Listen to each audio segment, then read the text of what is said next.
Ibu pengen punya anak soleh, pengen punya anak soleh, gampang asal punya perawan kawinkan saja. Ngetein capek apa tidak, kapok apa tidak.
Hadir pula di sini abang saya,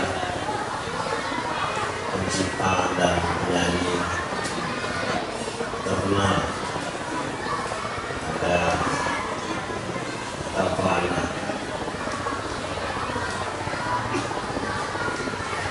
Alhamdulillah, dengan izin Allah pada malam hari ini kita semua dipertemukan di tempat yang mulia ini dalam rangka memperingati Maulid baginda Nabi besar Muhammad SAW. Harapan mudah-mudahan apapun yang kita lakukan semenjak dari kediaman masing-masing sampai dari selama di tempat ini juga kembali nanti dicatat sebagai ibadah di hadapan Allah Subhanahu wa Ta'ala. Salawat dan salam kita sanjungkan ke hadiah baginda Nabi besar Muhammad SAW beserta segenap keluarga dan sahabat yang bercurah pada kita semua selaku umatnya yang selalu berusaha dan berupaya untuk berjalan sejalan dengan sunnah-sunnahnya. Moga-moga hari kiamat nanti kita semua mendapatkan syafaatnya. Allahumma Allahumma Allahumma.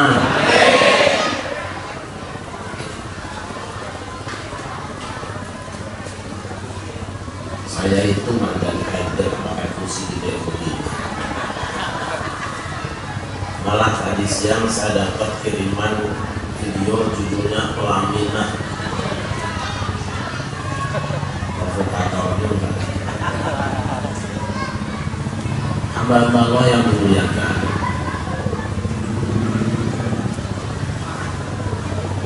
baginda Nabi Nabi besar Muhammad Sallallahu Alaihi Wasallam adalah manusia yang paling viral namanya, paling banyak subscribe-nya, paling banyak like dan komennya, dan paling banyak di-share postingannya. Sejak kapan beliau terkenal?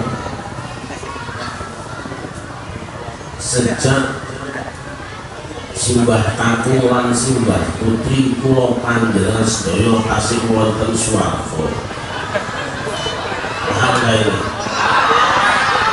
Yakung perahu kakung saha putri ingkang menulya dalu sapunika kula badhe medal sabtu sakti matur panjenengan sedaya. Paham gak? Dari kapan Kanjeng Nabi Muhammad itu viral? Tisakawin hari takene aki jenili urang sadayana aya di sawarga. Paham?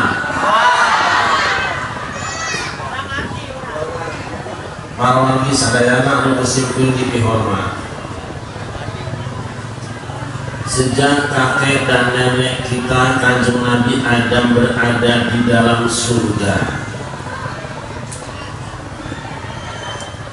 Adam dan Hawa sedang enak-enaknya jadi pengantin baru. Masih baru jadi pengantin, mereka sudah punya kebun yang lega, rumah yang megah, sandangan yang mewah, rizki mambrah, bumi subur, sarwati nandur, barang murah, sarwati ludas, rumah limpah, loji nyawi, ayam tentram, terpala harjo, lumbak ribu, kelobal bukut, beruk di jurung, beruk di pantau ngalayah di tengah iman. Allah cuma pesan dua kepada Kanjeng Nabi Adam. Yang pertama, wa qulna ya Adam uskun anta wa zawjukal jannata wa kula minha ragadan haitsu syi'tuma wa la taqraba hadhihi syajarata fatakuna minadh dhalimin. Hai Adam, tinggallah kamu dan istrimu di dalam surga ini. Silahkan kamu makan apa yang bisa dan ingin kamu makan. Silahkan kamu nikmati apa yang ada yang bisa dan ingin kamu nikmati. Tapi satu pohon ini jangan kamu dekati, sebab kalau kamu mendekatinya sampai mengkonsumsi buahnya, kamu akan termasuk orang yang boleh. Yang kedua, inna hadza aduwwun laka wa li zawjika fala yukhrijannakuma minal jannati fatashqa. Ini setan adalah musuh kamu dan istrimu, jangan sampai kamu kerjasama dengan dia, jangan koalisi dengan dia, jangan bergaul dan mendengarkan nasihat dia, karena nanti kamu akan celaka, terusir dari surga. Berjalanlah beberapa saat, tiba-tiba setan silaturahim. Karena memang setan juga rajin silaturahim, terutama kalau musim pilkada dan pilpres. Biasanya setan kalau sedang butuh suka datang ke pengajian-pengajian, datang ke majelis-majelis taklim, walaupun kalau sudah terpilih biasanya suka lupa. Lain sama camat kita malam ini, kita doakan mudah-mudahan Pak Camat panjang umur, sehat badan, dan mudah-mudahan Pak Camat nyabit amplop yang tebal buat kiai, amin. Bukan Kiai Sarip udah jelas. Sallu ala Muhammad.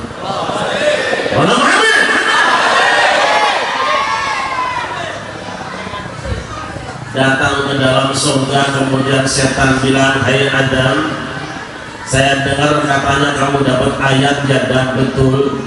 Ayatnya wala taqraba hadhihi syajarata, ya dan betul. Kok kamu setan tahu dari mana? Saya tahu dari YouTube. Memang setan juga belajar agama, belajarnya dari YouTube, tidak mau qiraatul kutub. Dia ngaji dengan postingan, tidak mau pakai ajunan. Dia belajar pakai WhatsApp, tidak mau pakai mushaf. Tahu nggak Adam? Saya tahu kata Adam maksudnya aku tidak boleh dekati pohon ini, bukan itu kata setan.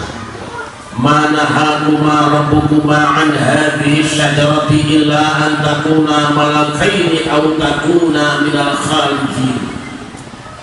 Justru Tuhanmu melarang kamu mendekati pohon ini. Kalau kamu mendekati dan memetik buahnya serta memakannya, kamu akan menjadi malaikat dan kekal di dalam surga. Adam tidak percaya. Karena apa? Karena ini tidak sesuai dengan ayat yang dia terima.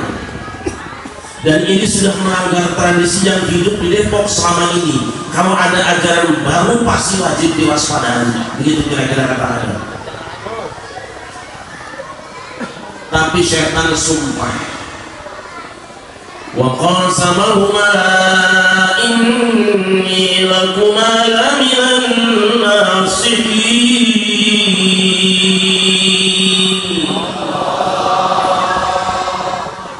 Setan bersumpah, wahai Adam dan Hawa, aku bersumpah sesungguhnya apa yang aku katakan pada kamu itu semata-mata untuk menasihati kamu, untuk kebahagiaan kamu. Memang yang namanya curham kadang-kadang sumpah buat meyakinkan calon korbannya. Begitu mendengar setan bersumpah, goncang hati Adam, goyang jiwa Adam. Apa yang terjadi? Karena Adam tidak membayangkan. Kenapa tidak membayangkan ada orang dusta dalam surga? Sebab Adam tidak pernah nonton TV One. Kalau Adam saja nonton TV One, insya Allah dia tidak akan tergoda. Kenapa? Sebab di TV One kita sering lihat berita ada orang datangnya naik Mercy, pakaiannya pakai dasi, disumpah pakai kitab suci. Noh di Senayan ternyata malah kamu. Yakin Adam tidak akan tergoda. Akhirnya Adam tergoda. Kira-kira yang tergoda duluan Adam apa bininya? Adam apa bininya?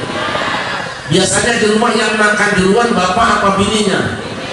Memang perempuan duluan katanya, yang metik duluan, walaupun tidak ada ayatnya dan tidak ada hadis sahih yang menjelaskan bahwa bininya makan duluan. Tapi umumnya memang perempuan makan duluan. Kenapa? Karena perempuan memang gampang tergoda sama sales. Akhirnya Adam dan Hawa jatuh ke bumi. Sang istri konon jatuhnya di Jeddah, Adam jatuhnya di India. Sang istri pekerjaannya cuma menangis pagi, siang, dan malam. Bukan karena penuh di kepalanya, bukan luka di kakinya, bukan gores di tubuhnya. Sakitnya tuh kangen sama suami. Sementara Adam yang berada di India bukan tidak rindu dengan istrinya, bukan tidak kangen dengan kekasihnya. Dia kangen dan rindu tentu saja, tapi dia tidak tahu alamat barunya. Mau nanya sama orang India, takut dikasih alamat.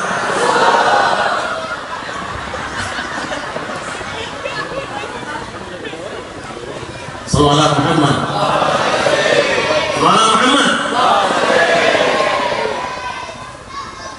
Untung saja Adam dapat WA wahyu Allah.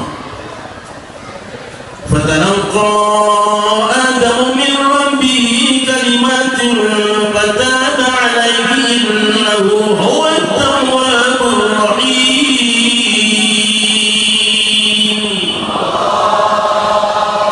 Lalu Adam menerima beberapa kalimat dari Tuhannya, ia pun bertobat dan diterima tobatnya. Sungguh Allah Maha penerima tobat lagi Maha penyayang. Apa yang dibaca oleh kanjeng Nabi Adam? Ada dua pendapat paling tidak secara garis besar di sini. Yang pertama, Adam membaca istighfar yang ada di dalam suratul A'raf. Rabbana ya Rabbana zalamna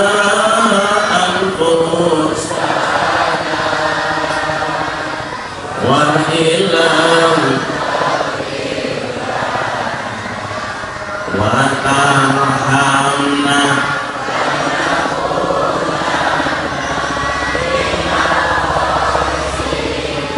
Adam terus bergerak, segar kembali walaupun perjalanan jauh, baru pulang dari Jogja cuma 10 menit di rumahnya. Adam segar kembali karena mencium ada aroma kopi liong.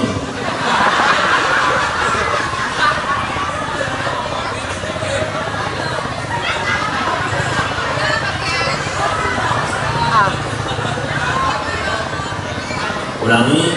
Rabbana ya Rabbana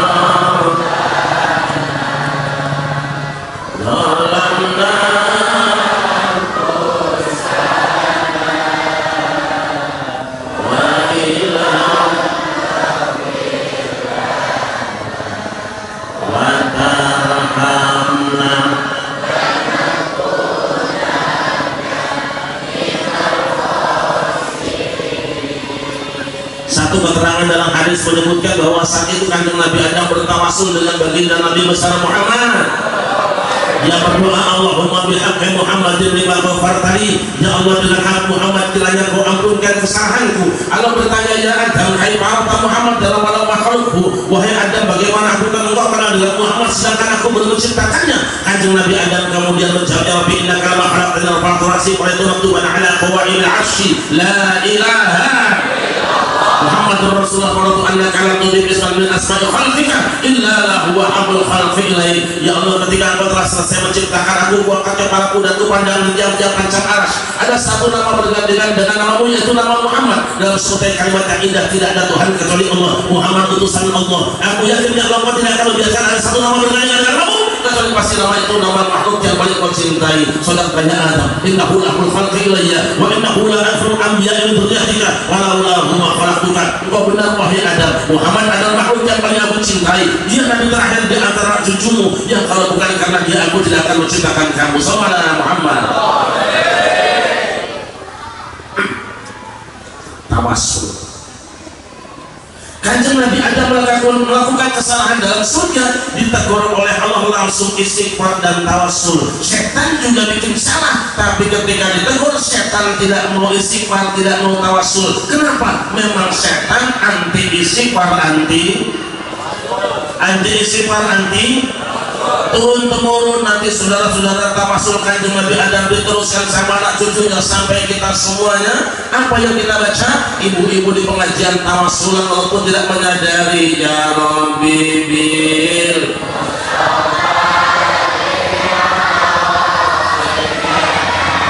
waghfir lana.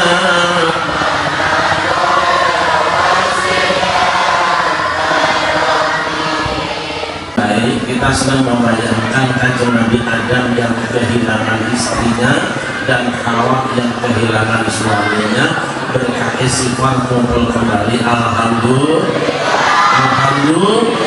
rukun kembali rumah tangganya, stabil kembali ekonominya, bahagia lagi hidupnya. Kenapa? Karena Adam baca istighfar. Makanya kalau ibu serot ekonomi ngaco suami, jangan salahkan aki-aki, sadar diri kepada Allah, baca istighfar. Susah hidupnya, susah ekonominya, krisis kekayaannya, tidak cukup makanannya, tidak cukup sandalnya, tidak cukup rumah tangganya. Kita banyak baca istighfar. Astagfirullah.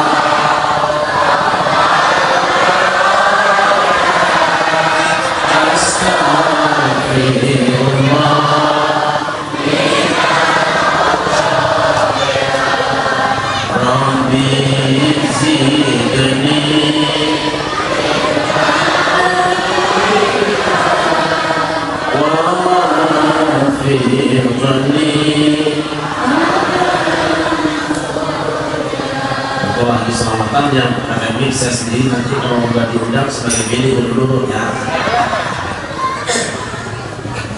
Oh kiai, saya mah orang banyak dosa, saya mah banyak salah. Kesalahan saya banyakkan ampunan Allah. Kesalahan saya besar, Allah yang maha besar. Kalau kita punya salah, jangan lupa baca istighfar, jangan lupa baca tawas. Yang kedua, nama Nabi Muhammad itu menjadi pin, menjadi password bagi orang yang masuk Islam. Umpamanya Bang Ahok masuk Islam, amin. Umpamanya Bang Haritanu masuk Islam, amin. Passwordnya asyhadu an la ilaha illallah wa asyhadu anna Muhammadar Rasulullah. Tidak sah keislaman seseorang kalau ketika daftar tidak mengucapkan pinnya menyebut nama baginda Nabi besar Muhammad. Tiga, biasanya di Pancoran Mas kalau menjelang subuh jam 4 pagi saat orang masih tertidur menengkur di atas kasur padu umur jam bujur, sudah ada yang manggil-manggil walaupun tidak shareh disebut namanya, orang tahu siapa dia. Salatu wassalamu alaihi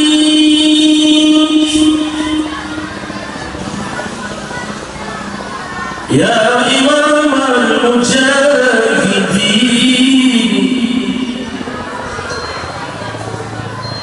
Ya Rasulullah,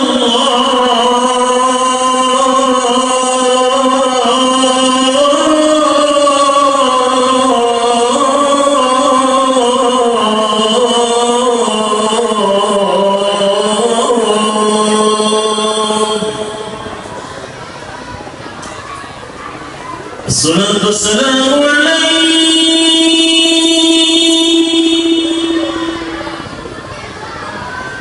ya man asabikal muhaymin la ilaha nilta ma nilta wal anam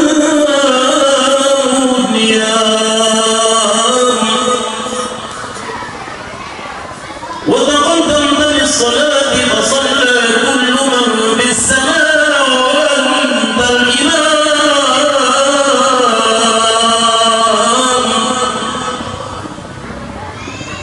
sallallahu alaihi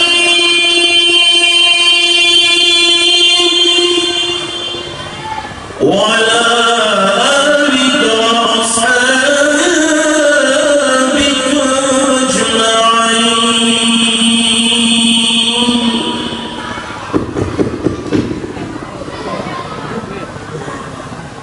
Gak ada ya?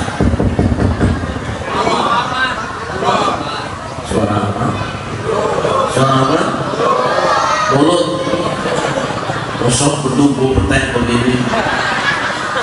Siapa yang masih dengan imam mujahidin memimpin perjuangan? Siapa yang masih dengan khairul khalqillah sebagai ciptaan Allah? Siapa yang masih dengan kalimat akhlak manusia yang paling mulia akhlaknya?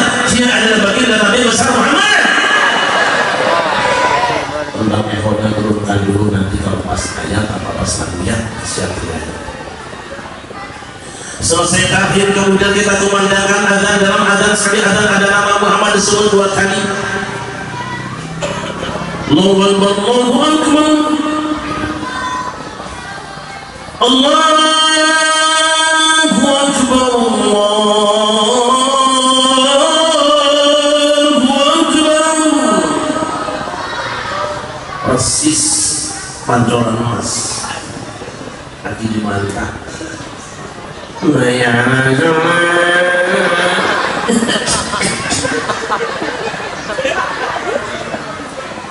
Sekali azan nama Muhammad disebut 2 kali. Kalau 5 kali dalam sehari semalam, 5 kali 2 sudah 10 kali. Itu belum ada orang yang lahir. Orang yang lahir diazankan supaya menyingkir kuntilanak yang akan mengganggunya. Itu belum ada orang yang kesurupan. Orang yang kesurupan diazankan kupingnya supaya menyingkir jin yang masuk ke dalam tubuhnya. Itu belum ada orang yang pindahan rumah. Orang pindahan rumah diazankan kamar-kamarnya supaya pergi setan yang akan merusaknya. Itu belum ada angin puting beliung. Angin puting beliung diazankan supaya rem anginnya. Itu belum ada orang yang mati. Orang yang mati diazankan di kuburnya supaya sadar orang yang mengantarnya. Sallallahu alaihi Muhammad.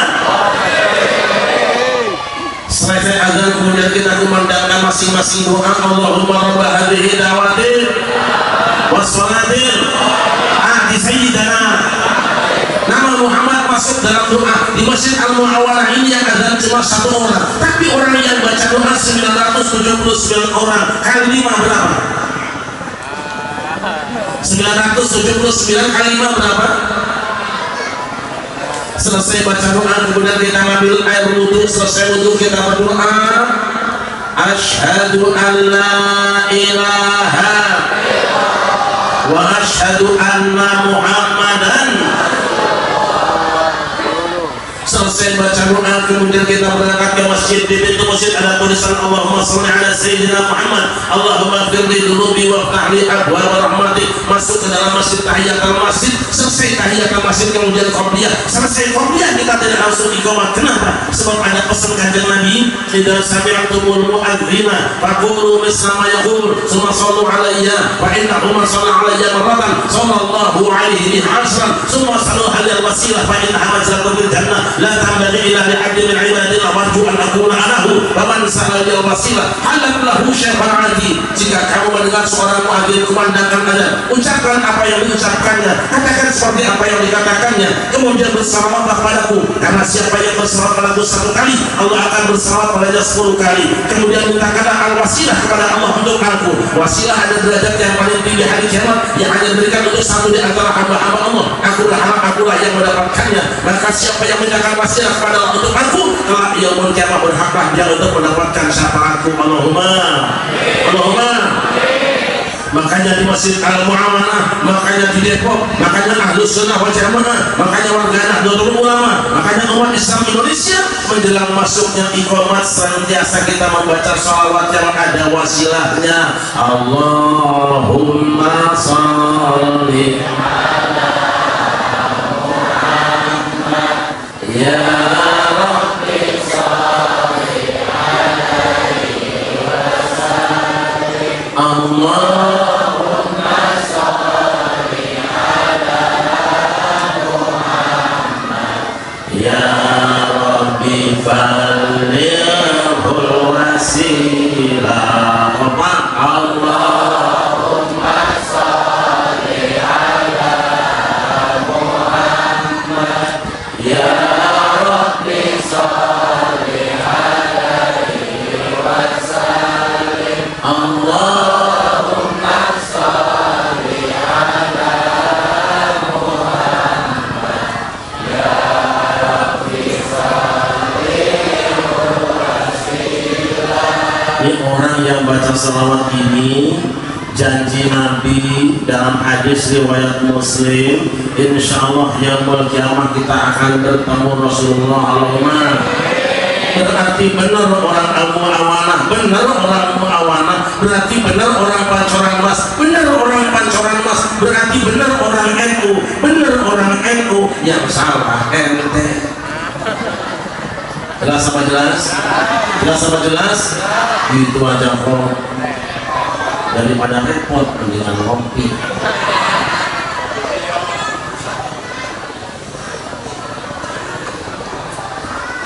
Bertemu dengan kekasih kita akan bahagia, bertemu dengan orang tua kita bahagia, bertemu dengan Pak Camat kita bahagia, bertemu dengan Kiai kita bahagia. Tapi tidak ada kebahagiaan yang melebihi pertemuan kita dengan baginda Nabi besar Muhammad.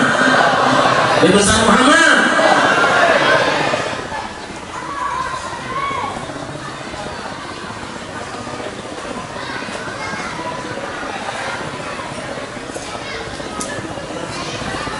Selamatan ya Bu.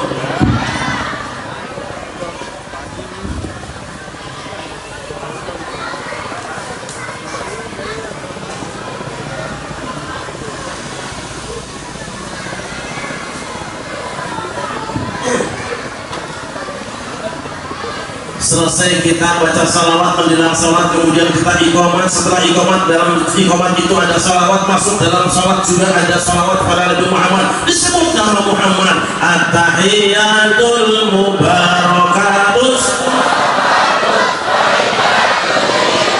Assalamualaikum. Assalamualaikum. Asyhadu an la ilaha wa asyhadu anna asyhadu an la ilaha wa asyhadu anna.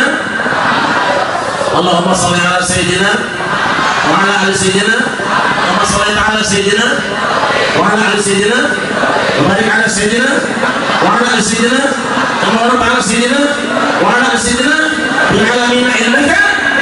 5 kali nama Muhammad disebut dalam tahiyat akhir, 5 kali 5 25, tambah 4 kali 2 dalam tahiyat awal, 4 kali 2 8, 8 tambah 25 berapa?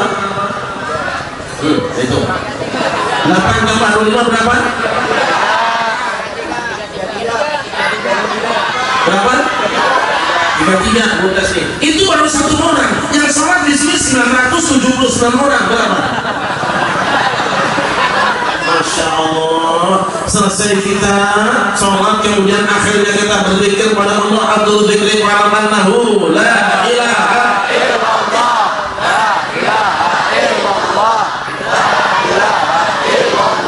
la ilaha illallah Muhammadur Rasulullah. Kan akhirnya lihatnya melihat insyaallah ta'ala alina bi rahmatillahi wa karamihi. Innallaha wa malaikatahu yusalluna 'alan nabi ya ayyuhalladzina amanu sallu 'alaihi wa sallim taslima. Allahumma shalli wa sallim wa barik alaihi. Al-Fatihah waladdallin. Allahumma shalli ala sayyidina. Allahumma shalli ala sayyidina. Rabbana atina fid dunya hasanatan wa fil akhirati hasanatan wa qina adzabannar. Wa sallallahu ala sayyidina wa salamun alal mursalin. Selesai baca doa kita akan kembali ke rumah masing-masing, tapi ingat pesan kanjeng Nabi kepada para sahabat dan pada kita semuanya, ma jalasa qaumun majlisan summa tafarraqu lam yadhkurullah wa lam yusallu ala nabiyyin illa kana alaihim tirah yaumil qiyamah in syaa'a 'azabahum wa in syaa'a ghafara lahum. Tidaklah satu kaum kumpul di satu majlis kemudian mereka bubar pulang ke rumah masing-masing tanpa zikir kepada Allah dan salawat kepada Nabi mereka, kecuali kumpul mereka hari kiamat akan menjadi penyesalan, kesedihan dan penderitaan. Jika Allah mau mengazab mereka, jika berkenan Allah mengampuni mereka. Selesai pengajian, selesai doa berjamaah, selesai zikir berjamaah, kita tidak langsung pulang ke rumah masing-masing. Salaman dulu dengan imamnya, salaman dulu dengan kiainya, salaman dulu dengan saudara-saudaranya. Apa yang kita baca saat bersalaman? Sallallahu alaihi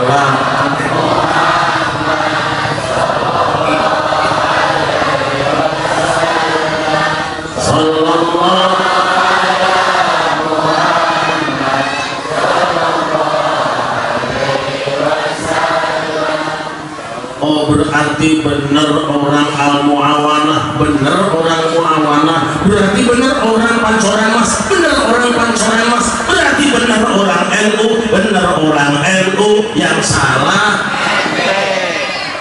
jelas sama jelas, jelas sama jelas, gitu aja kok, daripada repot.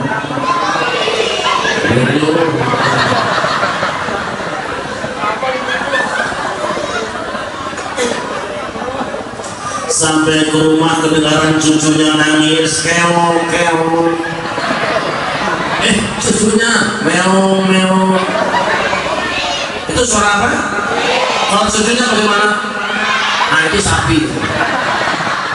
Kata gongnya, tong jangan lupa anak bukan lagi siapkan beli kambing 2 ekor, kembang 7 rupak, baskom dan rantang yang masih baru, air yang benihnya, kembang 7 rupak, minyak wangi dan gendongannya serta gunting yang tajam digendong tuh bocah malam hari. Hadir semua Pak Camatnya, Kelurahannya, Pak RW, Pak RT-nya, Pak Kiainya, jamaahnya dan teman-teman tetangganya datang semua. Saat digendong anaknya dicukur rambut kepalanya, apa yang kita bunyikan? Ya Nabi salam.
Pancoran Mas beritanya Pak Camat masih rajin baca rawi, betul?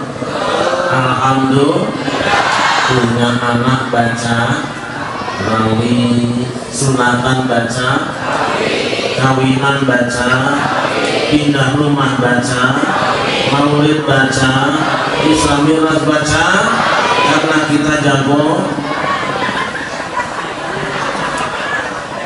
Karena orang Pancoran Mas jago.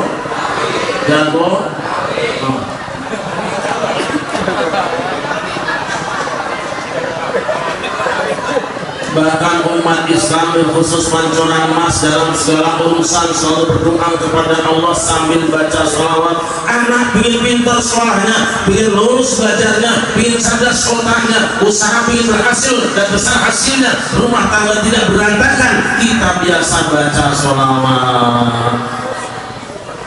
Allahumma sholli sholatan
kita datang pandemi corona COVID-19, laksanakan apa aturan pemerintah, ikuti tuntunan dan kebijakan pemerintah, tapi jangan lupa banyak berdoa sambil baca sholawat. Allahumma sholli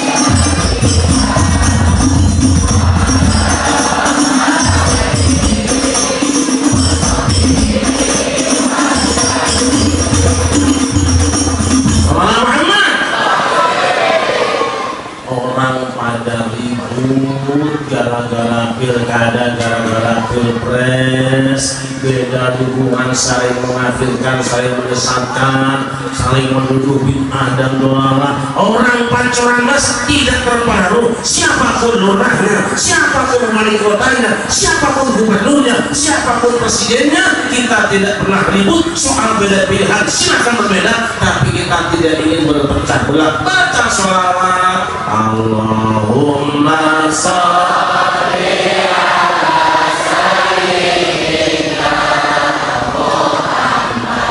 wa ashghilni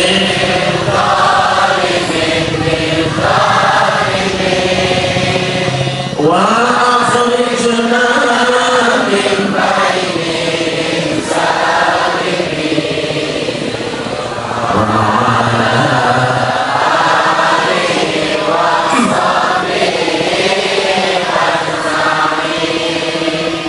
orang Depok kedatangan tokoh masyarakat, kedatangan Pak Camat, kedatangan lurah, kedatangan ulama, kedatangan kiai, kedatangan guru. Kita biasa nyambutnya sebagaimana orang Madinah menyambut kedatangan baginda Nabi besar Muhammad.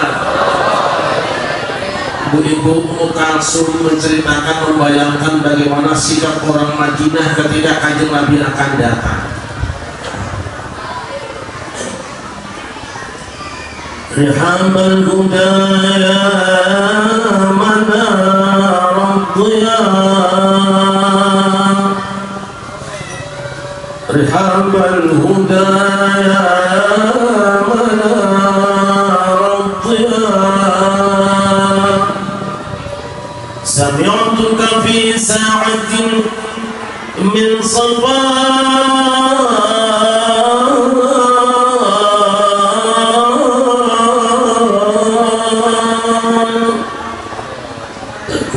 البيت ظل الإله وركن الخليل أبي الأنبياء، أنا البيت قبلتكم للصلاة، أنا البيت كعبتكم للرجاء، وضم الصفوف والوجوه على مشرق النور عند الدعاء، وسيروا إلى كتب واحد وقوموا إلى دعوة للبلاد يزكي بها الله إيمانكم ويرفع آماتكم للسماء. Langsung ibu-ibu yang ada di bawah bergerak, yang di pohon anak muda tuh menyampaikan, ayo Kanjeng Nabi diserapu kali tekan sampai rumah atau bisa tiba-tiba ayo pada menikah bersama ayo atau pada tahu bareng-bareng.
dunia sampai akhirat,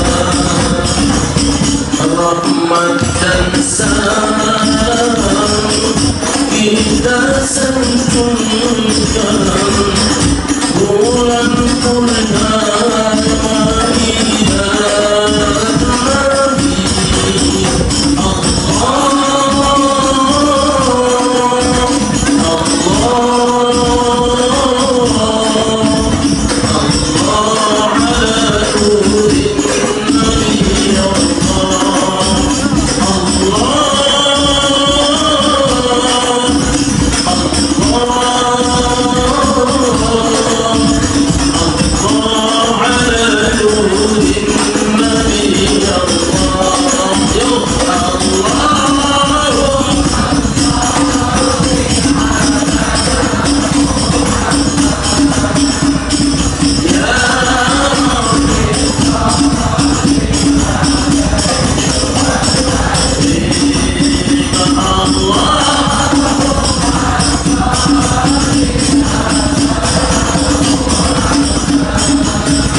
tiba-tiba di Pancoran Mas muncul kelompok aliran aneh yang segala bid'ah, segala sesat. Ya bilang zikir berjamaah bid'ah, doa berjamaah bid'ah, tahlilan, ziarah kubur, maulid Nabi, Isra Mi'raj. Kalau usah dipikirin, tenang bae orang Pancoran Mas kayak pacamatnya kalem bae, langsung selawatan. Ya Rasulullah,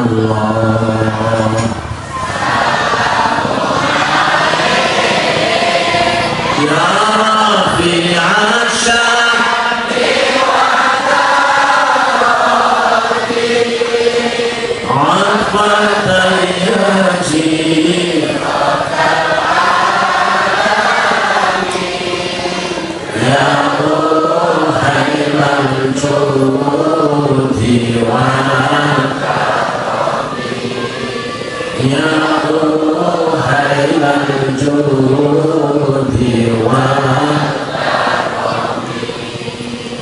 ake kang apal Quran hadis senang ngapilke marang lirane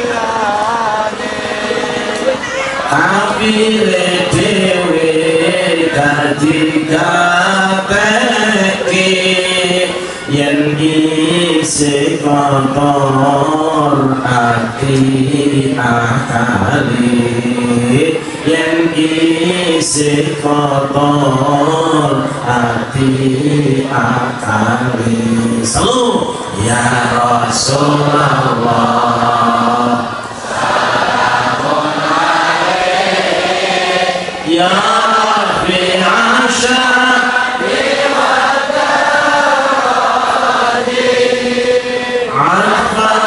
ya jirata ya Tuhanal judi wal ya Tuhanal judi antem be ada orang bilang maulid bid'ah, kita jawab ya hari emang gua tahlilan bid'ah, emang gua lu banyak utang. Santai. Yang pertama, Nabi Muhammad adalah manusia yang paling viral namanya, paling banyak disebut namanya, tidak pernah satu detik pun dunia terhenti dari kata Muhammad sallallahu alaihi wasallam. Yang kedua, Nabi Muhammad itu manusia yang paling baik panggilannya. Bu, kalau kita baca Quran, panggilan itu ada 3 macam. Yang pertama, apa yang disebut dengan nidah alamah. Apa itu nidah alamah? Memanggil seseorang dengan nama aslinya. Hare-hare gitu kan, datang-datang saja. Kalau ada orang namanya Ujang dipanggil dengan Jang, itu namanya nidah alamah karena memang namanya Ujang. Kalau ada orang namanya Slamet dipanggil dengan Mek, itu namanya nidah alamah karena memang nama aslinya Slamet. Kalau ada orang yang namanya Dudung dipanggil dengan Dung, itu namanya nidah alamah karena memang nama aslinya. Di dalam Al-Quran, nabi-nabi Allah dipanggil dengan nama aslinya. Nabi Adam dipanggil, wa qulna ya Adam uskun anta wa zawjuka al-jannata wa kula minha ragadan haythu shi'tuma wa la taqraba hadhihi ash-shajarata fatakuna min adh-dhalimin. Wahai Adam, Nabi Nuh yaqulu innahu laysa min ahlika innahu amalun ghayru salih wa la tas'al ma laysa laka bi'ilm inni a'idhuka an takuna minal jahilin. Wahai Nuh, Nabi Ibrahim ya Ibrahim qad tasaddaqa innaka lanasil muslim. Wahai Ibrahim, Nabi Musa dengan ya Musa, Nabi Zakaria Nabi Yahya dengan ya Yahya, Nabi Isa dengan ya Isa. Semua nabi-nabi Allah dipanggil dengan nama aslinya, itu namanya nidah alamah. Biasa-biasa. Yang kedua, apa yang disebut dengan nidah ihana. Apa itu nidah ihana? Memanggil seseorang bukan dengan nama aslinya tetapi dengan panggilan melecehkan, menghinakan, merendahkan. Umpamanya ada orang yang rambutnya ngacung, badannya kurus kering dipanggil dengan hei cungkring, itu namanya nidah ihana. Kalau ada orang sing lambene mecucuk, baduke nonong dipanggil dengan hei cunong, itu namanya nidah ihana. Kalau ada orang badannya perutnya buncit, gak pernah sholat tapi kerjaan gaplek mulu, ngandung ayam mulu, kalau dengan hei celengan semar, itu namanya nidah ihana. Para mufassirin mengatakan bahwa dulu ada makhluk Allah yang sangat terkenal namanya Haris. Maaf kalau ada nama Haris di sini. Ada nama Haris? Haris ini sangat dihormati, dimuliakan dan diagungkan, disambut di mana-mana. Siapa dia? Dia adalah ketua umum jin. Tapi karena ketika diperintah sujud kepada Adam, dia tidak mau perintah Allah, tidak nurut dengan perintah Allah, maka si Haris dipanggil dengan ya iblis. Jadi iblis itu di KTP-nya Haris, waktu vaksin dia namanya Haris. Cuma karena dia tidak mau melaksanakan perintah Allah dipanggil dengan iblis. Makanya kalau ibu punya laki namanya Haris, gak mau sholat, panggil saja.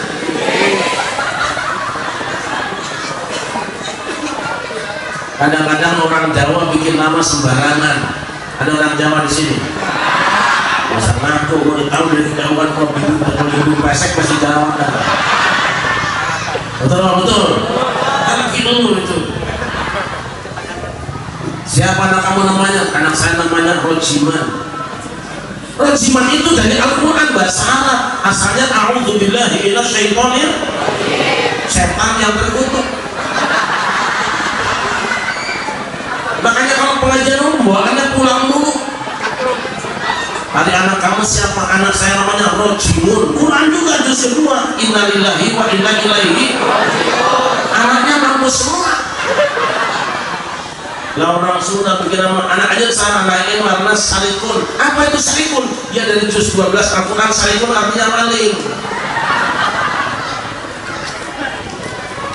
Yang cakep orang Betawi, camatnya. Kalau orang Betawi yang bikin nama cakep pasti siapa anak lu? Namanya Muhammad Hasan. Panggilannya Muka Macan. Yang cakep orang Jawa, Bah Marija. Itu asli dari Al-Quran surat Ar-Rahman. Wa khalaqal janna min marijin min nar. Allah menciptakan jin dari marijan. Marijan itu nyala api. Makanya Mbah Marijan matinya di gunung api. Anak kamu siapa? Ahmad Sukardi Tapak. Ya susah diurus.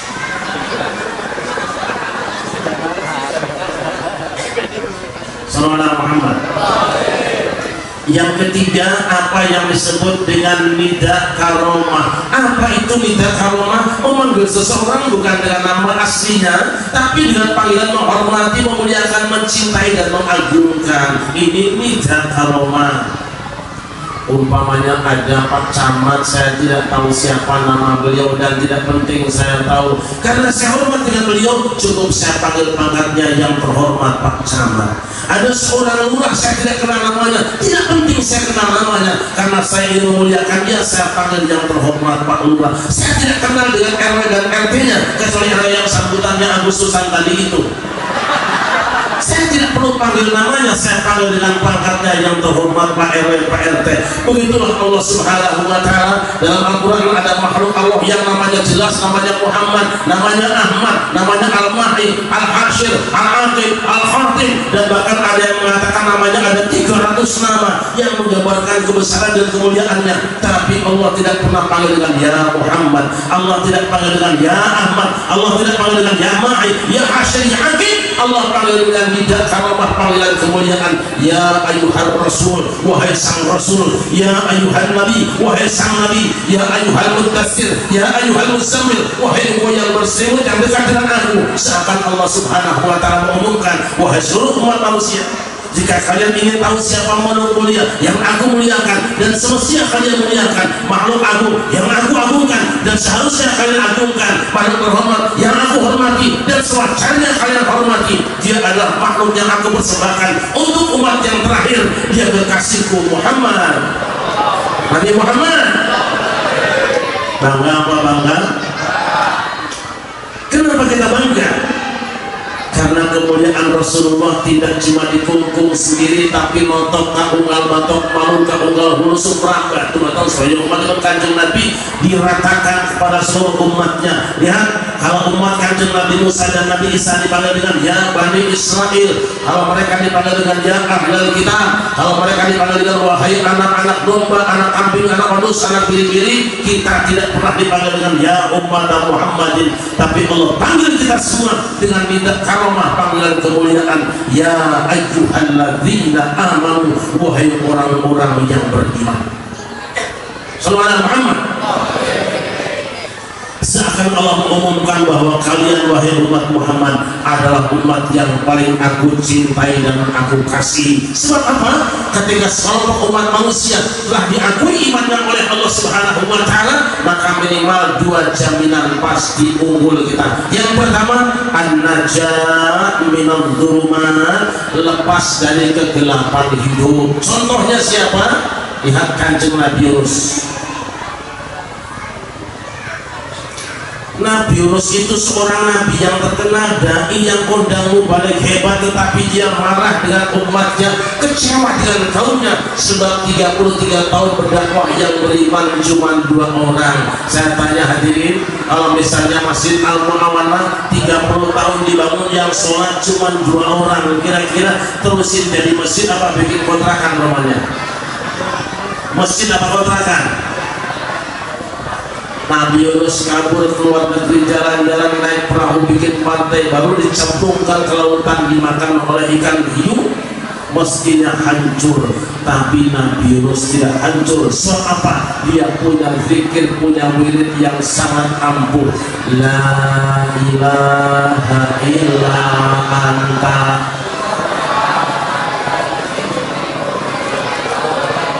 Ya kompak.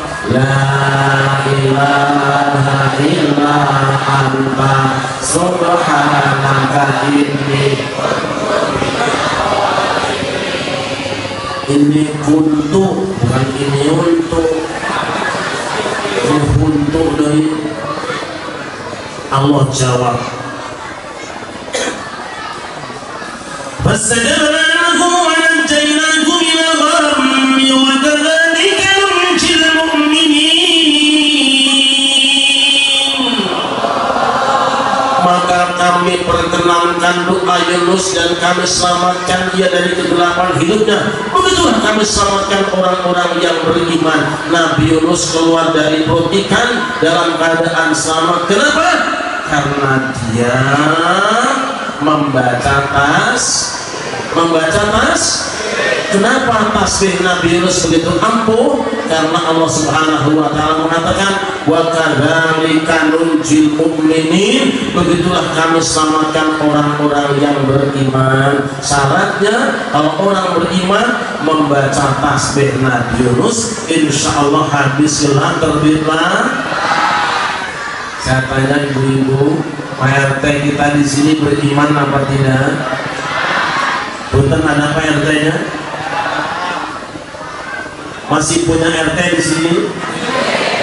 Kalau Pak RT-nya beriman, berarti doa Nabi Yunus dijamin ampuh diamalkan sama Pak RT. Amin. Minggu besok pagi ajak Pak RT jalan-jalan ke Ragunan, bawa ke kebun binatang, ajak ke kandang macan. Setelah sampai di kandang macan dan kandang macan dibuka, seluruh masyarakat Pancoran Mas kompak memberikan dorongan kepada Pak RT. Begitu masuk kandang macan, Pak RT baca doa, La ilaha illa anta subhanaka inni kuntu minal dzalimin. Insya Allah Pak RT, insya Allah Pak RT habis. Malah macannya bilang alhamdulillah. Yuk, siapapun malam ini gelap hidupnya, wae komplain karosna, kuatkan iman kita kepada Allah dengan berkah maulid dan berkah kemuliaan baginda Nabi besar Muhammad SAW. Insya Allah kita lepas dari kegelapan hidupnya. Jangan lupa banyak baca tasbih. Sallallahu alaihi Muhammad. Sallallahu Muhammad. Di sini aja nggak apa-apa. Ada yang belum punya anak di sini? Ada yang belum punya anak? Saya mau ijazahkan malam ini tasbih bagi siapa saja yang belum punya keturunan. Alhamdulillah sudah sampai laporan ke saya beberapa orang yang diijabah oleh Allah Subhanahu wa Ta'ala setelah saya ijazahkan. Ada yang belum punya anak? Tapi sebelum diamalkan syaratnya dua. Penuhi dulu syaratnya. Apa syaratnya? Kalau ingin punya anak syaratnya dua. Yang pertama sudah kawin.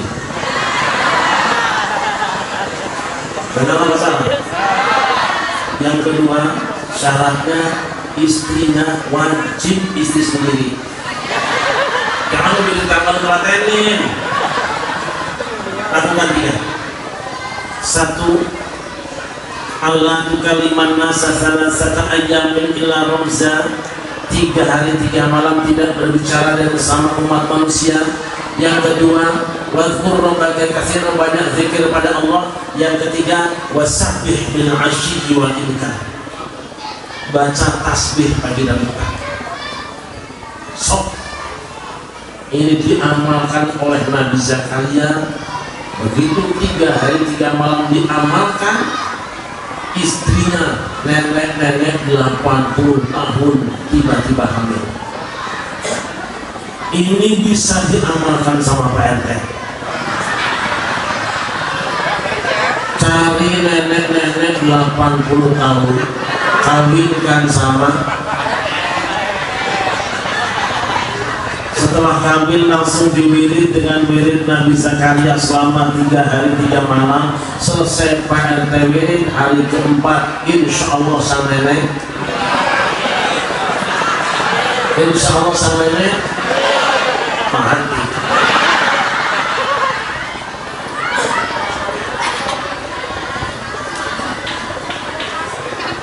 Yang kedua, orang kalau sudah diberikan jaminan, diakui imannya oleh Allah, dijamin tidak akan pernah kalah melawan musuh-musuhnya. Lihat perang Badar, Kanjeng Nabi Muhammad dengan sahabatnya jumlahnya cuma 313 orang, musuhnya 1000 orang. Yang 313 tidak punya pengalaman, sedikit jumlahnya, kurang persenjataannya, puasa dari paginya karena 17 Ramadan. Sementara musuh-musuhnya yang 1000 orang lebih banyak jumlahnya, lengkap senjatanya, banyak pengalamannya, sudah kenyang sarapan paginya. Teorinya orang yang 1000 pasti menang, yang 313 pasti dikalahkan.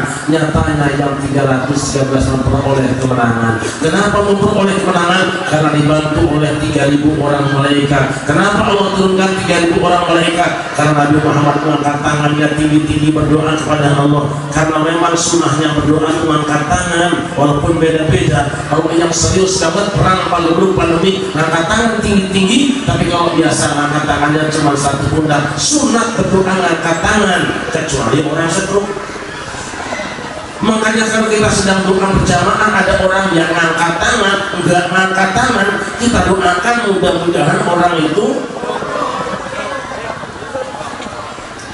Nabi berdoa dengan sangat pendek doanya, Allahumma antuhlak hadhihi al-asabah lintu wa dabil ardi abadan. Ya Allah, jika kau biarkan yang tersisa ini hancur, maka kau tidak akan disembah di muka bumi untuk selamanya. Allahumma ajiz lima wa'adtani. Ya Allah, penuhi janjimu padaku. Turun 3000 orang malaikat. Kenapa turun 3000 orang malaikat?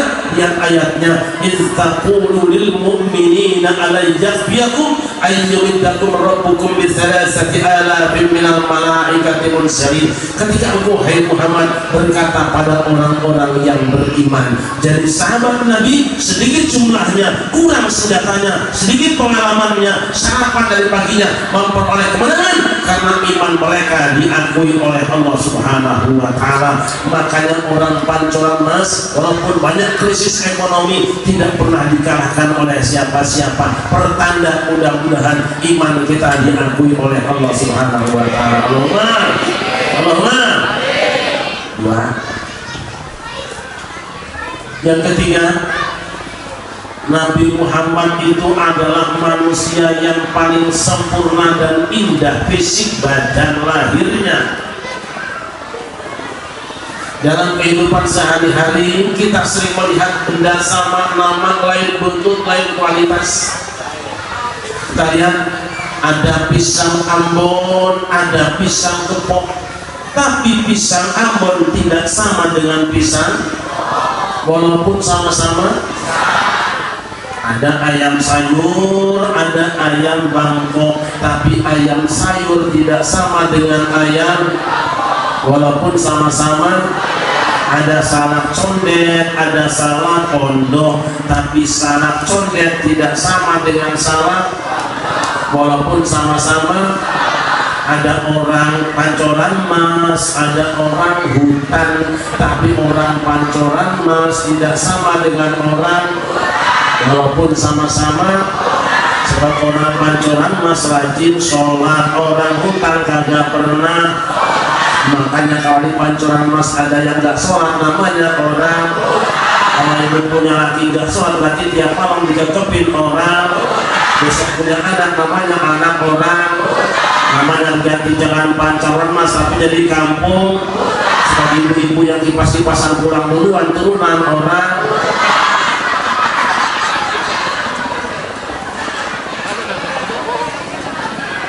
Ada yang bilang Rasul sama dengan kita semua, Rasul sama dengan RT, Rasul sama dengan RW. Manusianya sama, fisiknya sama, tapi kualitasnya tidak sama. Betul apa tidak? Kita lihat Muhammadun basyarun lakal basyari bal huwa kayaquti bainal hajari. Kanjeng Nabi Muhammad itu manungsa nanging ora kaya manungsa biasa, balik Nabi kaya yakut mencolong antara waktu hirang lan liyane. Nah, Kiai Nabi kayak gini bahasanya. Nabi Muhammad itu intan mutiara, sedangkan kita batu hitam di jalan raya. Saya tanya ibu-ibu, ada batu hitam satu truk dengan intan satu orang. Intannya apa? Yang satu truknya. Begitulah kita.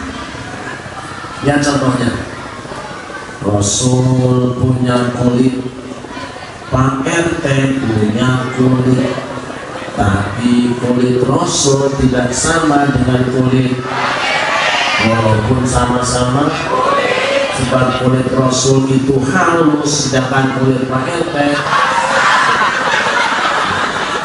kita yang bilang kasar, berarti selingkuhan Pak RT. Dari mana tahu tangannya kasar kalau nggak pegang-pegangan.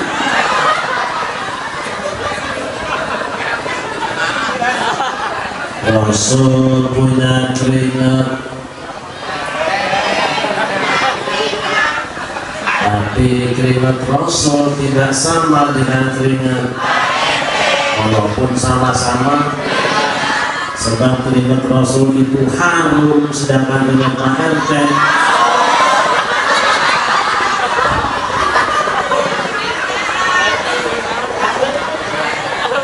Rasul punya ludah, tapi ludah Rasul tidak sama dengan ludah, walaupun sama-sama, sebab ludah Rasul itu obat sedangkan ludah Pak RT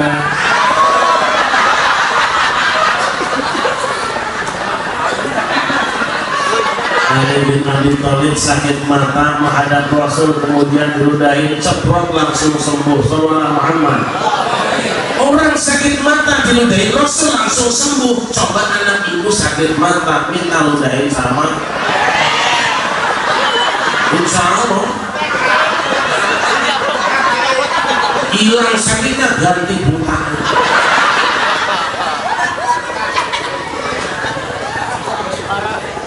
Satu malam ada ibu-ibu yang masuk kamar paduka Nabi, masuk kamar Rasulullah, ngambil air putih yang digolong tempat tidur, langsung dia minum.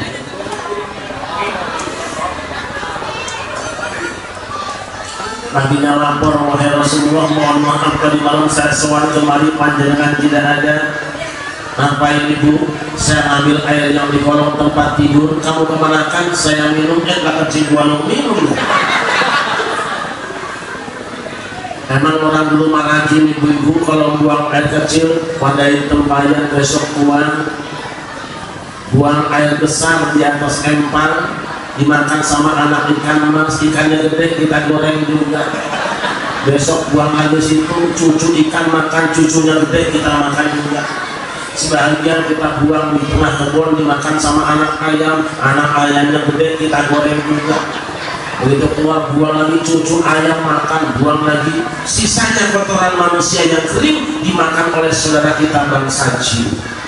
Hari ini orang jorok, berak di situ, kencing di situ, mandi di situ. Ini Depok Pancoran Mas, kalau dibalik kira-kira nih tanah kita isinya apa? Isinya apa? Dulu bangsa jin makanannya tuh tai kering, manusia yang kering-kering dimakan bangsa jin. Hari ini kotoran kita nggak pernah ada yang bisa dimakan sama jin. Kenapa? Karena disimpan di sepiteng. Makanya jinnya pada makan di rakyat atau di Senayan. Makanya saya setuju besok kalau ada koruptor, kamu saya repot Pak Camat kasih makan betul yang kuning, Masya Allah. Setuju nggak? Saya ditanya sama teman-teman, kira-kira koruptor enaknya hukumnya apa? Enakan banget sekarang mau di penjara dapat fasilitas yang enak, bininya juga bisa berangkat, di penjara masa punya anak bingung ini. Apa hukuman yang paling cocok? Kalau tidak mau dengan hukum Allah, potong tangan, cukup buatkan kandang di samping kandang monyet di Ragunan. Jadi orang nonton koruptor bayar mahal-mahal, insya Allah Ragunan makin banyak pengunjungnya. Sekali koruptor tangkap, yang lain pasti akan menyerah. Setuju nggak? Setuju nggak? Kata Nabi, kamu kemanakan airnya? Saya minum, kencing, minum, selesai. Begitu diminum sama ibu, sembuh sakit perutnya, kata Nabi. Karena engkau telah minum air kencingku, insya Allah sampai matimu engkau tidak akan pernah sakit perut lagi. Sallallahu Muhammad. Orang sakit perut minum kencing Rasul langsung sembuh, adem perutnya. Coba laki ibu sakit perut, suruh minum kencingnya, insya Allah paginya minum, malamnya tahlilan.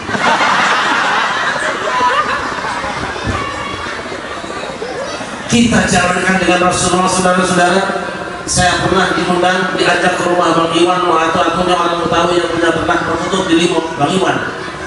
Saya habis acara dengan Pak Idris Abdul Somad, Pak Wali Kota di Masjid Baitur Rahman di bawah, diajak suruh datang langsung kasih minum air kopi. Bang Iwan, ini kopi apa ya? Lama ya? Lainnya. Lain bagaimana? Udah panas, sedang, enak lagi nih. Lain sama pengajian di Pacaran Mas. Sampai adem orang diganti apa ya?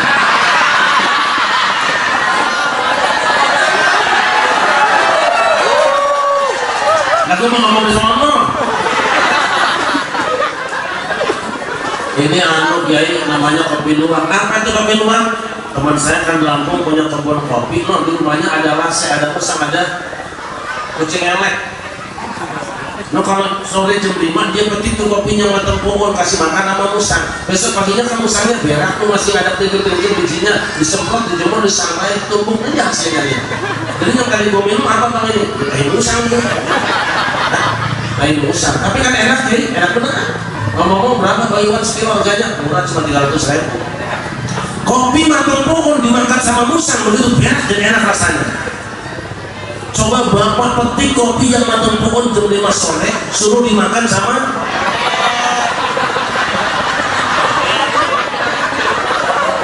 besok paginya sempat tungguin, insya Allah kesurupan masal. Kita jalankan dengan Rasulullah. Lihat burung walet ibu-ibu, burung walet itu ilernya doang, apa namanya nih?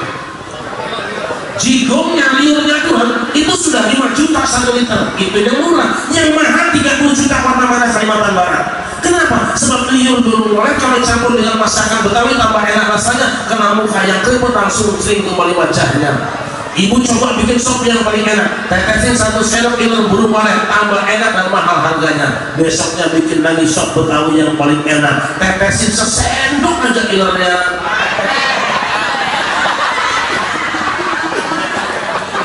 Kira-kira jadi sop semua apa jadi ilan semua? Sallallahu Muhammad. Sallallahu Muhammad. Yang ketiga, Rasulullah itu yang keempat, Rasul itu manusia yang paling baik turunannya. Sebab apa? Beliau Rasul dari sepasang anak manusia, lahir dari sepasang anak manusia yang merupakan bintang pada zamannya, mutiara pada masanya. Siti Aminah dengan Sayyid Abdullah. Aminah digambarkan seperti istrinya Nabi Musa, Sofuro. Kayak apa cirinya? Pemalu, malu kucing. Kalau sekarang bapaknya Kanjeng Nabi Muhammad Sayyid Abdullah seperti siapa? Bagaikan Nabi Musa, 8 tahun tinggal di rumah calon mertuanya, angon kambing puluhan tahun lamanya, 8 tahun 80 tahun, kambingnya beranak pinak, calon bininya gak sekali-kali akan dipegang diajak ngobrol. Coba kalau Pak RT diangkat calon mantu sama Pak Camat, angon kambing gak usah 8 tahun, 2 tahun dari rumah calon mertua, calon menantu tahun istri. Kira-kira yang beranak kambing dulu apa anak Pak Camat dulu?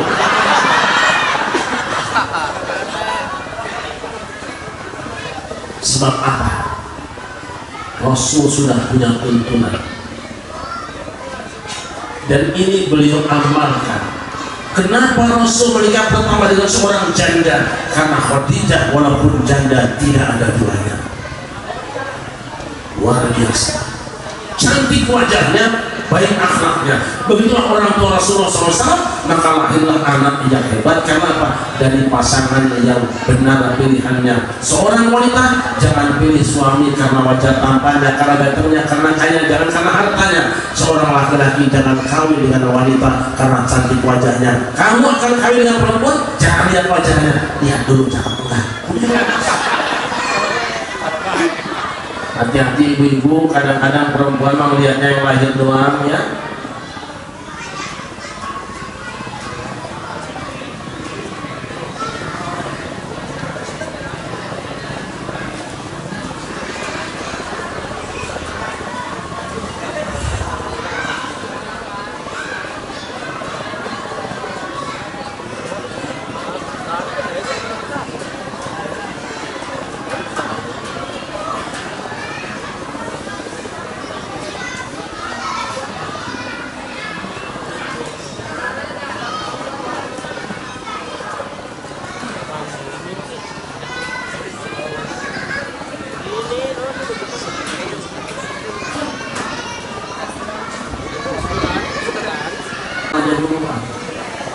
Salam Muhammad.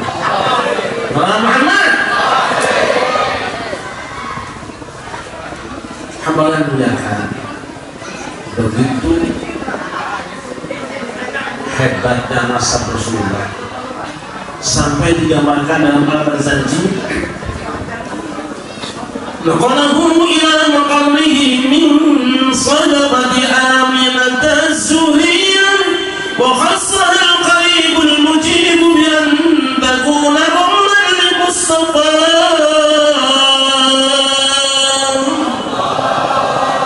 Digambarkan dengan kembang Wijaya Kesuma, nasab seorang sangat dipengaruhi oleh bagaimana ayah dan ibunya. Sebab apa kata orang Jawa, tunggak jalan melarat, tunggak jadi semi, kacang ora tinggalan jarane. Kata orang Sunda, teng manuk teng anak meragu kecuan, uyah mata TS kaluhur. Kata orang Jakarta, air cucuran atap, jatuhnya ke pelimbahan juga. Anak-anak bagaimana orang tuanya, jatuhnya buah takkan jauh dari pohon. Salah dia. Kan ada peribahasa apa yang namanya orang tua itu kan guru yang pertama. Ada guru ratu wong artu karo. Ada peribahasa mengatakan guru kencing berdiri, murid kencing. Sekarang kalau gurunya kentut berbunyi, besok murid yang kentut berisi. Yang salah murid apa guru? Murid apa guru? Makanya ibu-ibu kalau ingin punya anak yang soleh, orang tuanya kudu soleh dulu. Setuju? Ibu ingin punya anak soleh, ingin punya anak soleh, gampang asal punya perawan, kawinkan sama si soleh, besok punya anak namanya anak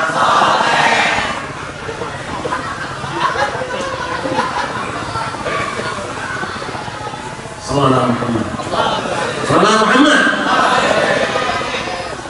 Yang kelima, Nabi Muhammad itu dimuliakan oleh Allah Subhanahu wa Ta'ala karena beliau menjadi manusia yang paling agung akhlaknya, paling ganteng wajahnya, paling tenar namanya, paling baik panggilannya, paling sempurna tubuhnya. Tapi dibalik itu semua, Rasul adalah manusia yang paling sempurna akhlaknya. Di mana kesempurnaan akhlak Rasulullah? Siapapun manusia bisa mengambil teladan daripadanya. Anak-anak bisa belajar jadi anak yang baik dari Rasulullah. Remaja bisa belajar menjadi remaja yang baik dari Rasulullah. Rumah tangga bisa belajar dari rumah tangga Rasulullah. Jadi orang tua bisa belajar dari Rasulullah karena beliau juga pernah menjadi orang tua. Jadi pemimpin bisa belajar cara kepemimpinan Rasulullah. Dalam ibadah pun kita bisa belajar dari ibadah Rasulullah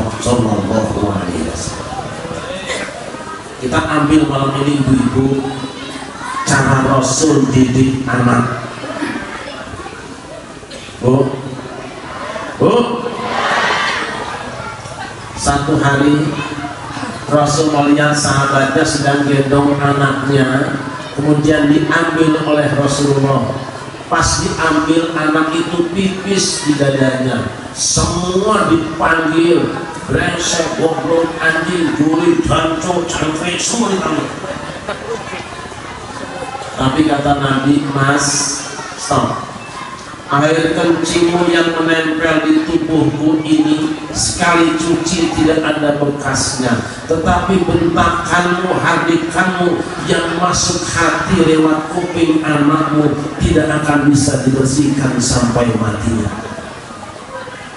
Cari guru yang mengajarkan itu. Saya tanya ibu-ibu, kalau ibu memberikan mainan kepada anak-anak, ikhlas apa tidak?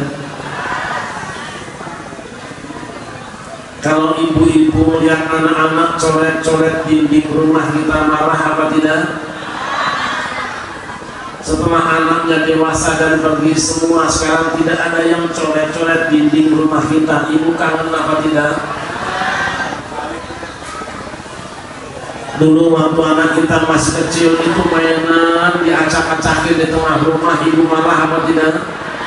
Sekarang anak-anak sudah pergi semua, nggak ada yang acak-acakan. Ibu sedih karena apa tidak? Kalau ibu ngasih mobil-mobilan ke anak-anak kita, mobil-mobilannya dibanting, ibu marah. Marah apa tidak? Itu mobil siapa? Berarti ibu tidak ikhlas kasih ke anak, bukan? Ketika mobil-mobilannya ditunggangin sampai pecah, ibu marah apa tidak? Berarti ibu tidak ikhlas. Mainan dibanting marah, mobil-mobilan ditunggangin marah, berarti tidak ikhlas. Ibu harus belajar ikhlas pada orang tua ibu sendiri. Ketika ibu sudah kawin dengan suami, dilepaskan sama orang tua dengan penuh keikhlasan. Mau dibanting orang tua tidak marah, mau di pun orang tua tidak melarang karena ikhlas. Ini dia pendidikan kepada anak dari kecil. Jangan sampai anak mendengar ucapan yang kotor. Rasul juga adalah seorang suami yang paling hebat untuk istrinya. Kapan kita tahu suami kita hebat dan sayang pada kita? Saat umur kita sudah tua, wajah kita sudah jelek dan kita sedang marah. Lihat reaksi suami. Kalau kita sudah tua, sudah jelek, kemudian kita marah, suami mengatakan sayang, kata-kata cinta, benar suami itu sayang dengan ibu. Sebab apa? Yang namanya istri mah kalau masih muda, masih cakap senyum, jangankan lakinya sendiri, Pak RT kita melihatnya. Ya apa tidak? Itulah yang dilakukan Kanjeng Nabi.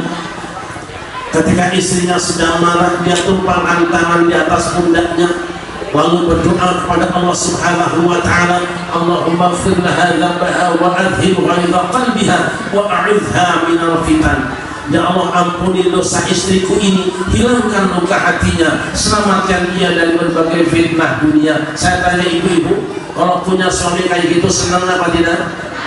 Pengen apa tidak? Sama apa tidak dengan suami kita? Masya Allah. Bagaimana dengan suami kita? Suami kita mirip dengan Rasul ketika istrinya marah. Rasul pakai tangan, suami kita juga pakai tangan. Betul? Rasul itu orang tawadhu, tangannya ditaruh di pundak istrinya. Suami kita kan sudah entek ke atas dikit, nampaknya di pipinya. Rasul rajin puasa, makanya naruhnya pelan-pelan. Suami kita mah main badminton, boro-boro pelan-pelan, istrinya di benteng. Jebret, Masya Allah. Sedih bu? Sedih bu? Nah, berarti ngalamin dia. Rasul menyebut nama Allah, suami kita juga menyebut nama-nama, tapi yang dilakukan satu persatu. Masya Allah. Dibanting dirinya. Begitu istrinya nangis, apa kata suaminya?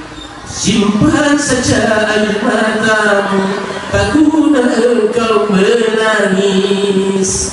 Hatiku tak akan mencair dengan sedusidanmu itu. Makin kencang tangisannya, makin keras gentakannya. Walaupun tangismu darah, hatiku tak akan iba. Aku sudah bosan melihat permainan sandiwaramu. Sudah sering kali. Pada apa? Sudah sering kali. Tapi engkau aku maafkan.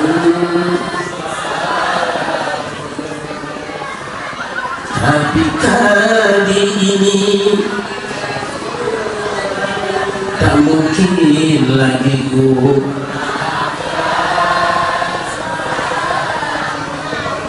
Allahumma sholli wa sallim.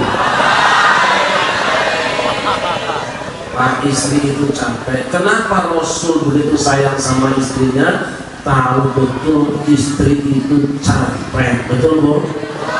Saya tanya ibu-ibu, mana ibu sana? Saya tanya ibu-ibu hamil capek? Capek apa tidak?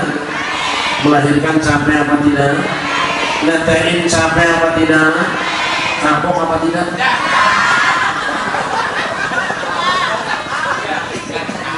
Tapi suami secapek apapun istrimu, masak macam mana, mama rumah,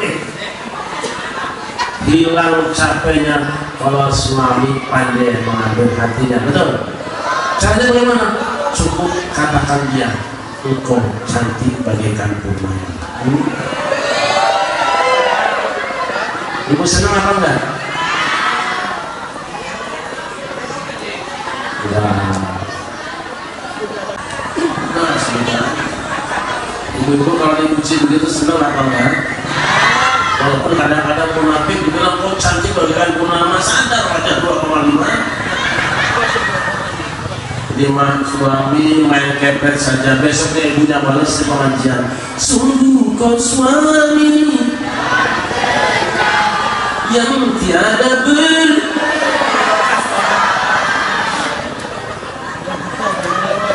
ada indahnya pisan rumah tangga. Ayo rumah tangga teh seminggu 6 hari perang Barakayuda, dalam seminggu paling cuma sekali jencetan senjata.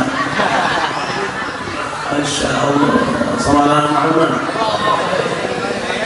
Rasul adalah seorang pemimpin yang sangat sayang pada umatnya. Walaupun mulia, beliau mengajari umatnya dengan kata wadu'an. Karena apa? Sadar manusia itu sama. Salah satu prestasi besar Rasulullah adalah mempersatukan penduduk Madinah, lintas suku, lintas etnis, lintas agama. Beda perbedaan pendapatnya banyak, bukan cuma beda sukunya, bukan cuma beda etnisnya, beda agamanya, tapi oleh Rasul dipersatukan semua menjadi warga penduduk Madinah yang terikat dalam kebersamaan. Indahnya luar biasa. Indonesia adalah negeri yang paling mirip dengan Madinah ketika Rasul datang di Madinah.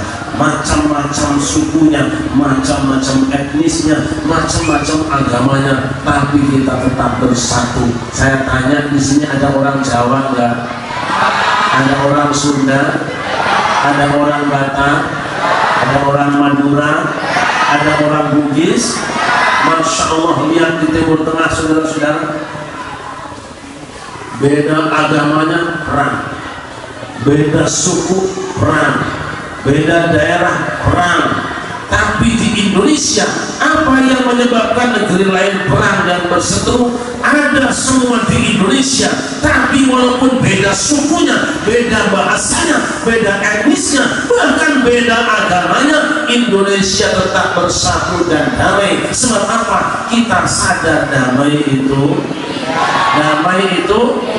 hebatnya. Kenapa mereka ribut terus? Mesir gudangnya para ulama, pusat ilmu terbesar di dunia, 1000 tahun lebih sudah ada Al-Azhar, tapi ternyata di sana terjadi pembantaian. Orang sedang sholat Jumat diberondong, berapa banyak korbannya? Yang diberondongnya orang Islam, yang berondongnya juga mengaku Islam. Di Irak gudangnya para wali, Syekh Abdul Qadir Jilani ada di sana, lain-lainnya Rabi'ah Adawi, Hasan Basri ada di sana. Tapi nyatanya hampir tiap hari ada saling menyakiti. Yang disakiti orang Islam, yang menyakiti juga mengakunya Islam. Yaman gudangnya para sadat, para habaib, hampir tiap hari ada peperangan dan pertempuran satu dengan yang lain, saling menyakiti. Kenapa? Yang disakitinya orang Islam, yang menyakitinya juga mengakunya Islam. Suriah gudangnya para polisi juga ada di sana, tiap hari ada saling menyakiti. Yang disakiti orang Islam, yang menyakiti mengakunya Islam. Kenapa terjadi? Sebab di sana mengajarkan agama dengan bahasa yang tidak santun, bahasanya tidak enak didengar, seperti orang yang sariawan. Kenapa sariawan? Karena panas dalamnya. Obatnya di mana? Obatnya hanya ada satu di Indonesia, larutan penyegar kaki. Apa artinya? Islam di Indonesia bagaikan cap kaki 3. Islam di Indonesia adalah Islam yang tawassut, pertengahan dan sedang-sedang saja. Islam di Indonesia adalah umat yang tawadun, selalu menjaga keseimbangan tawazun. Dan yang ketiga, umat Islam Indonesia adalah umat yang tasamuh, toleran dalam perbedaan pendapat. Andai kata seluruh dunia belajar dari umat Islam Indonesia, insya Allah damai kehidupan. Makanya sering saya katakan, kita bukan tidak butuh dengan ulama Mesir, sangat butuh kita belajar ke Mesir, tapi hari ini Mesir lebih butuh dengan Indonesia. Kita bukan tidak butuh dengan Saudi Arabia, kita butuh dengan Saudi Arabia, tapi Saudi Arabia butuh dengan Indonesia. Kita bukan tidak butuh dengan ulama Yaman, kita butuh dengan ulama Yaman, tapi Yaman butuh dengan Indonesia. Berangkatkan bersama Indonesia, berangkatkan Ustadz Indonesia, berangkatkan Kiai Indonesia, berangkatkan dari Pancoran Mas, Ustadz Pancoran Mas, Bansar Pancoran Mas, Kiai Pancoran Mas, berangkatkan ke Irak, ke Yaman, ke Suriah, insya Allah mati semua.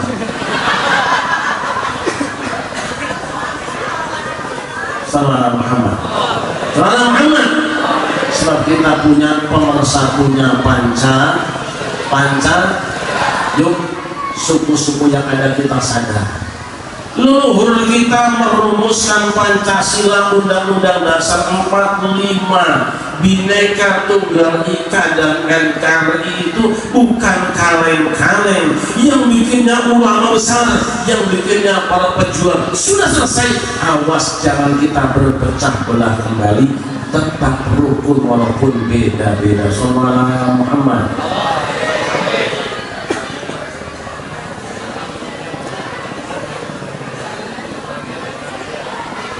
Selingan mulu Pak.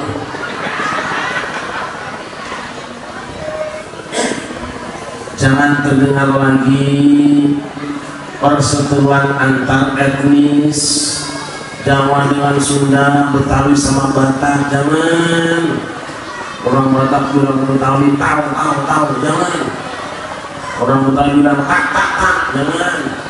Semua kita bersatu padu untuk menjaga keutuhan NKRI harga mati karena nggak akan dijual dan ditukar dengan apapun. Hamba yang muliakan, lihatlah bangsa-bangsa terdahulu hancur. Kenapa? Karena mereka berpecah belah. Lihatlah bangsa-bangsa dunia hancur berantakan. Kenapa? Mereka berpecah belah karena mengambil jalan yang salah. Yuk kita sama-sama ambil pelajaran dari semua yang pernah terjadi supaya kita tidak hancur.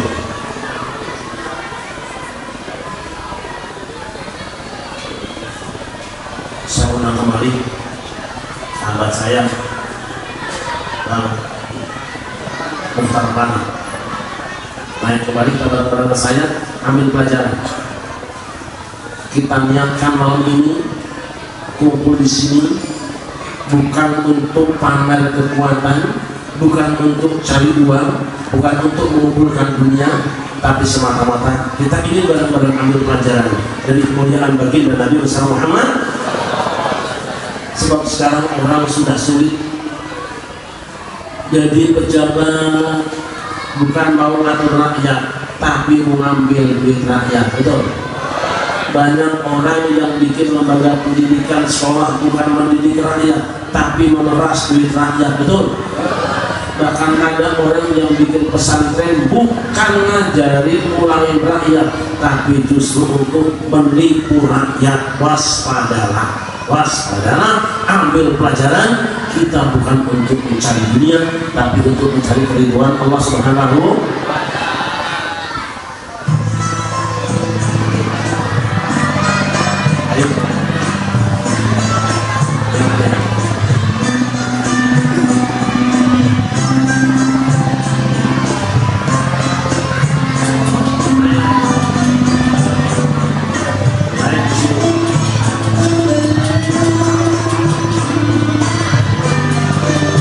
Saya mau bikin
memerlukan sebuah lagu. Ini kalau nasihat kebanyakan itu malah capek, harus ada rehatnya. Karena saya memang dari kecil suka main musik, ibuku walaupun menghafal Al-Quran dan hadis, saya dari kecil suka main musik, maka pegang alat musik apa aja saya bisa. Pegang gitar saya bisa, pegang keyboard saya bisa, pegang biola saya bisa, dan pegang juga bisa. Yuk, sadar kembali, kita tidak sama tapi bisa bersama, ya? Tidak sama tapi bisa mohon maaf saya kurang cekas tadi suara itu. Bareng-bareng jangan ada kebencian di pancoran masjid. Insya Allah kita akan rukun dan damai bareng-bareng dalam keragaman kita bersama. Salam Muhammad.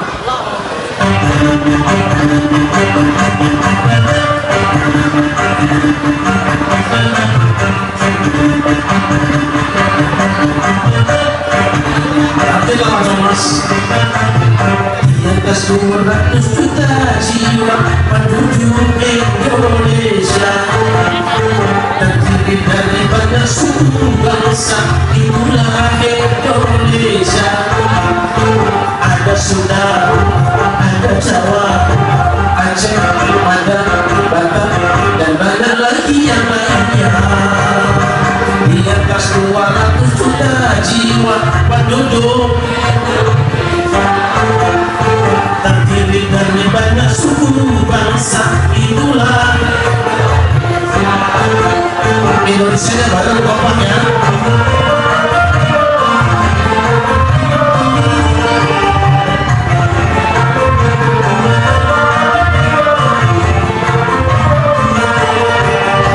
Janganlah saling memfitnah satu suku bangsa dengan lainnya, karena kita satu bangsa dan satu bangsa Indonesia.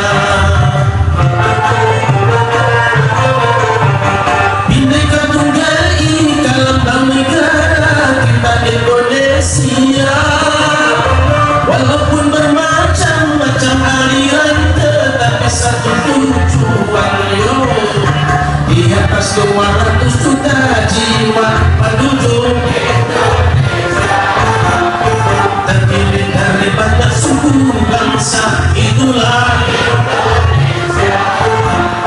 Betawinya, Makassarnya, Bugis, Ambon, Dayak, dan banyak lagi yang lainnya. Di atas 200 juta jiwa penduduk, terdiri dari banyak suku bangsa, itulah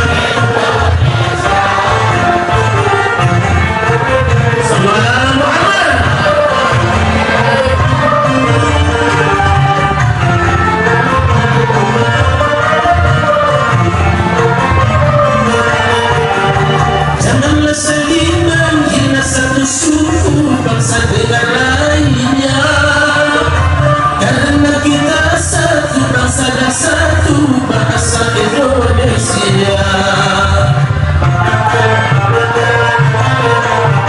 Bhinneka Tunggal Ika lambang negara kita Indonesia. Walaupun bermacam-macam aliran, tetapi satu tujuannya. Di atas 200 juta jiwa penduduk, terdiri dari banyak suku bangsa, itulah ada Sunda, ada Jawa, Aceh, Padang, Batak, dan banyak lagi yang lainnya. Di atas 200 juta jiwa penduduk, terdiri dari banyak suku bangsa, itulah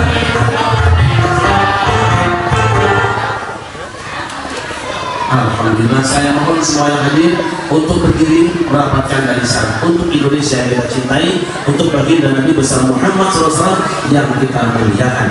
Beliau adalah orang satu seluruh umat manusia, dan bangsa Indonesia akan menjadi contoh bagi bangsa-bangsa yang lain di dalam bersatunya. Sallallahu Muhammad. Mohon luruskan safnya dengan sikap tegak semuanya.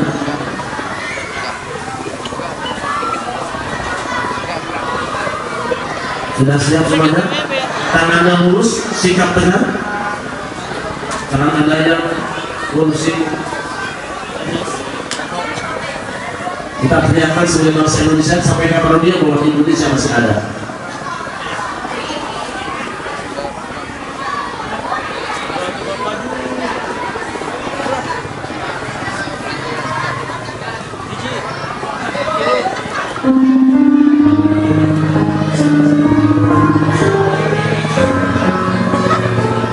Angkat suaranya Bapak Ibu semua.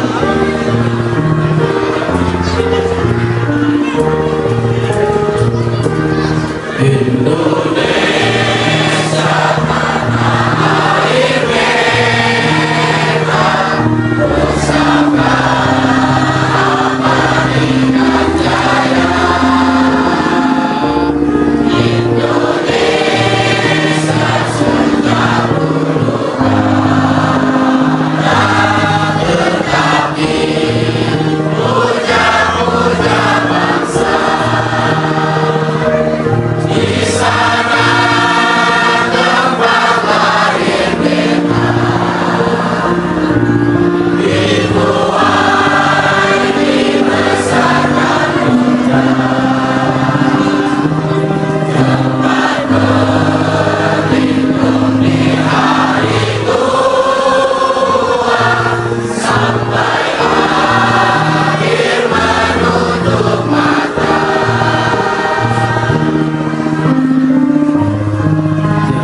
kasihnya Masjid Al-Munawwarah. Semoga Allah Subhanahu wa Ta'ala bahagiakan mereka di alam kuburnya. Dan kita yang masih hidup, semua jamaah Masjid Al-Munawwarah, moga-moga diberikan istiqomah. Lahadnya Al-Fatihah.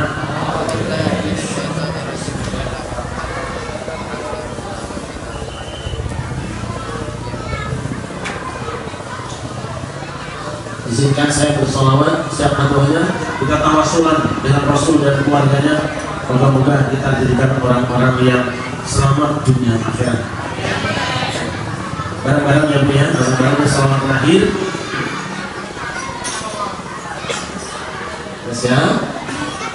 Ya Rasulullah, salamun alaihi ya Rabi'a syari wa darati. Ya Rasulullah, salamun alaihi ya Rabi'a syari wa darati. Rabbana ya